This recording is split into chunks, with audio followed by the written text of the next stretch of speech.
Mark, this is me reading and responding to your paper one, how the stock market has affected the American people. Okay, the New York Stock Exchange, sorry, just to make sure we're going. New York Stock Exchange has been around since May 17, 1792, when a group of merchants and 24 brokers signed the Buttonwood Agreement. This was the start of a new era of trading stocks. Some people may ask, why was this even created? I've learned that it provides the opportunity for people to trade the stocks of a company as long as the company is registered as public. That makes it a great way for people to make money. The NYSE has a capacity to trade up to 10 billion shares per day. Jobs that the NYSE provides include stockbrokers, investors, trading specialists, and many more. It's clear that the NYSE has been good for the American economy. It is. But how has it affected the American people? Okay, here we go. Yeah, I would take out it's clear, because it seems like, you're going into some issues. To be clear, the NYSE does provide numerous jobs, but it's also affected people in a negative way. In 1929, on Black Tuesday, I think you capitalized black there also. Anyway, tiny thing. Stock prices collapsed completely and over $1 billion were lost. Yeah, that's not good. This had such a negative impact on the economy that Americans went into the Great Depression. Although the stock market didn't directly cause the Great Depression, it did enhance the economic collapse. As you can see, the stock market isn't always good for the American people because it wiped out thousands of investors in that time frame. There were a lot of stocks traded on Black Tuesday and what caused the machinery to run hours behind?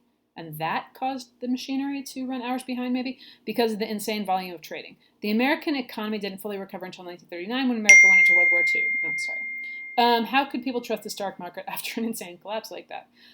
Yeah, and I mean, there had been previous, certainly there had been previous economic crashes before that, but yeah.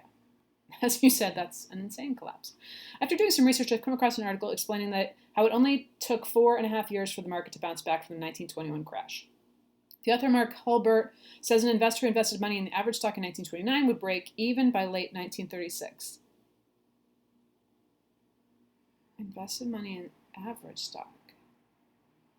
That confuses me, though, because, I mean, like, I know there were people who committed suicide over this. Like,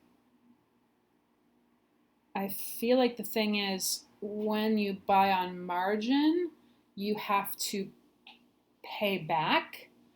And maybe I'm wrong about this. My understanding of it is that because people were buying stocks with money they didn't actually have, when that money was called for, like, they couldn't just, like, wait it out because they owed people a bunch of money. Okay, moving on. The Dow needed until 1954 to reach its old high, but since that's in nominal terms,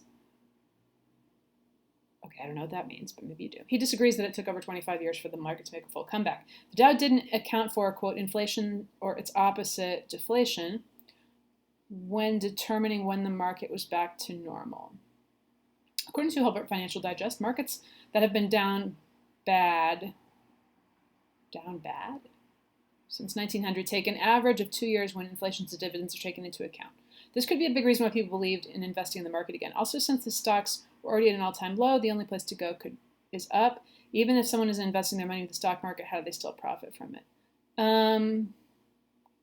Is there anything else I want to add in that paragraph? Yeah, I'm still stuck on the point that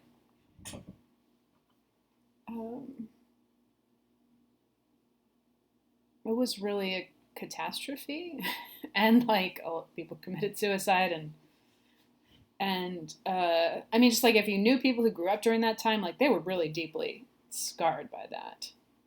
So I don't feel like that's really in that paragraph. But let's go on. What's great about the stock market is that it's not about me. What's great about the stock market is that it will always bounce back. Always? Although you may lose money one year, you can get it back the next. One person that has lost a ton of money but has also made billions from the stock market is Warren Buffett. He has positively affected people and companies by allowing them to grow and generate more revenue. An example of this is in 1951, Buffett started talking about Geico's cost advantage that they have over the rest of their competition.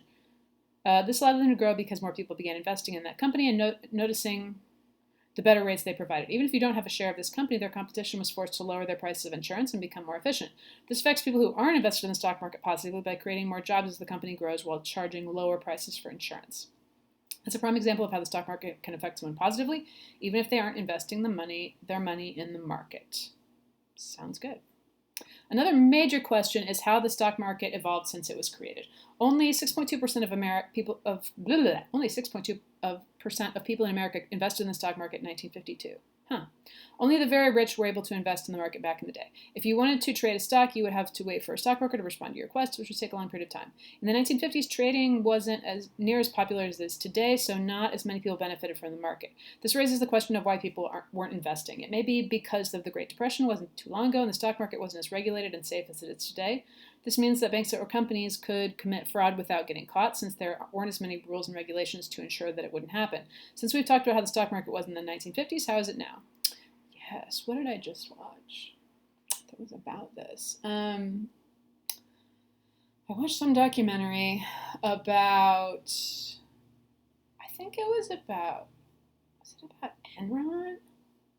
I don't remember. I actually have a friend who worked on, a journalist friend who worked on the Lehman Brothers collapse and investigating that and writing a lot about that.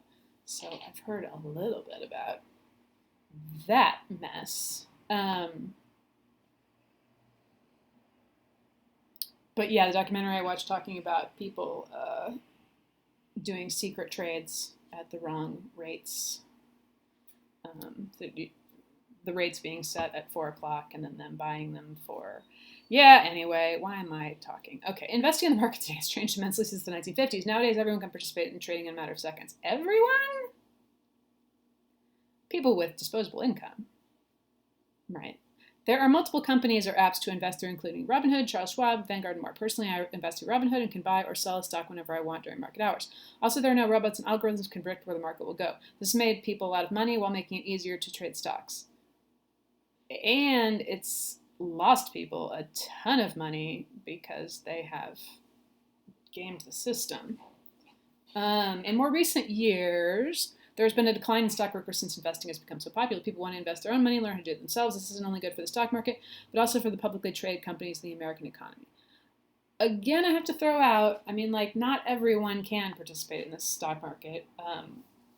We have a high rate of poverty in the United States, and those people cannot participate. They don't have income that they don't need to spend on food and a place to live. So, just saying. So far, we have learned that the NYSE was created May 17th, 1992, because it's so early, 1792, man. If you've been to New York City, or if you ever go in the future, there is right around the corner from, right near Wall Street, you can go eat at the restaurant where George Washington, it's a total aside, gave his last speech to the troops. It's a restaurant and a bar, and he would have been there sometime near 1792, and it's amazing. Anyway, as the stock market has its highs, it also has its lows. The stock market crashed in 1929, and the American people lost over $1 billion. It's affected Americans in such a negative way that it accelerated the Great Depression, although most people say it took over 25 years for the market to get back to normal. Some say the Dow didn't account for deflation dividends, which would mean it only took 4.5 years, maybe.